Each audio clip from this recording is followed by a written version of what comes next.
बघा काय दिला क्वेश्चन हा, जे F of X bracket square minus 5 times of जे F of X plus 6 is equal to 0 where जो डिनोट्स दिलाय बघा आपल्याला greatest integer function then find X करायचं.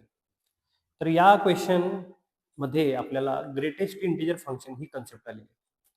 आता ग्रेटेस्ट इंटिजर फंक्शन म्हणजे काय नेमकं ते बघा पहिल्यांदा, की जेव्हा ग्रेटेस्ट इंटिजर फंक्शन आहे तेव्हा आपण अशामध्ये हे बॉक्स टाकून ह्याच्यामध्ये एक्स डिनोट करतो. मग greatest integer function that is means काय बघा, की एक्स ची व्हॅल्यू जी आहे ती less than or equal to x अशा पद्धतीने असते. म्हणजे काय बघा, की समजा जे एफ ऑफ टू व्हॅल्यू आपल्याला फाइंड करायचं असेल, जर ह्या बॉक्समध्ये टू व्हॅल्यू असेल तर टू हा इंटिजर आहे, तर ह्या बॉक्सची ग्रेटेस्ट इंटिजर फंक्शनची व्हॅल्यू टूच घ्यायची. म्हणजे ज्यावेळी इंटिजर आतमध्ये असेल, integer that means 0 plus minus 1 plus minus 2 and so on. ठीक आहे. तर डायरेक्ट इंटिजर असेल तर इंटिजरची व्हॅल्यू इंटिजरमध्ये येणार. समजा जे एफ ऑफ -10 असेल तर आन्सर आपल्याला काय येणार बघा, -10 लिहावं लागणार.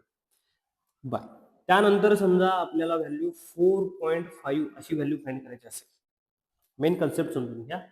तर 4.5 व्हॅल्यू ही फाइंड करायची असेल तर ती लाईज बिटवीन कशामध्ये असणार बघा, 4 आणि 5 च्या इन बिटवीन असणार. तर 4 आणि 5 च्या मध्ये असल्यानंतर त्याचा जो इंटिजर घ्यायचा, डेफिनेशन काय सांगते बघा, एक्स ची value less than or equal to x असते. इक्वल टू एक्स कधी असणार, ज्यावेळी डायरेक्ट इंटिजर असेल त्यावेळी इंटिजर व्हॅल्यू येणार, and other than integer value असेल तर त्याच्या लेस मधला जो इंटिजर असेल तो लिहावा लागतो. दॅट इज 4.5 च्या लेफ्टचा इंटिजर व्हॅल्यू किती येणार बघा, 4 येणार. ओके, ही मेन कन्सेप्ट ह्या एक्झाम्पल मध्ये आपल्याला यूज करायची.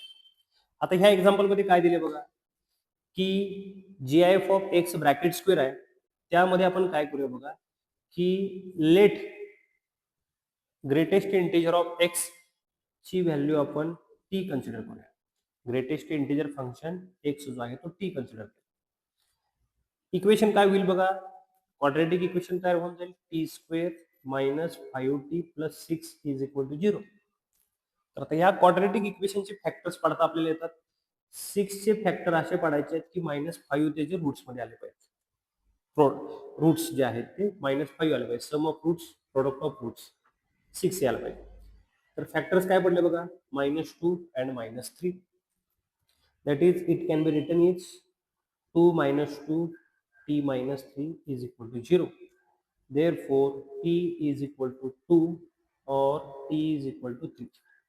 बट आपण t ची व्हॅल्यू काय घेतली बघा, greatest integer function of x is equal to 2 और greatest integer function x is equal to 3 आहे.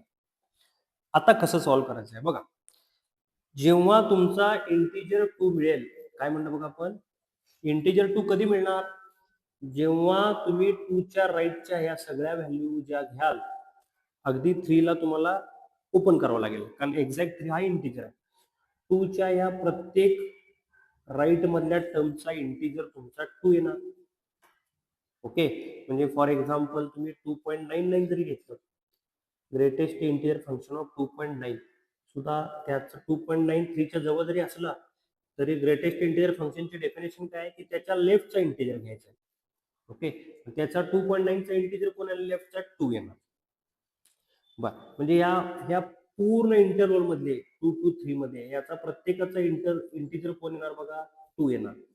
3 ला एक्सक्लूड करायचं, 3 ला सोडून, म्हणजे याचा आन्सर तुमचं येणार बघा, x belongs to closed to 3 open आलं.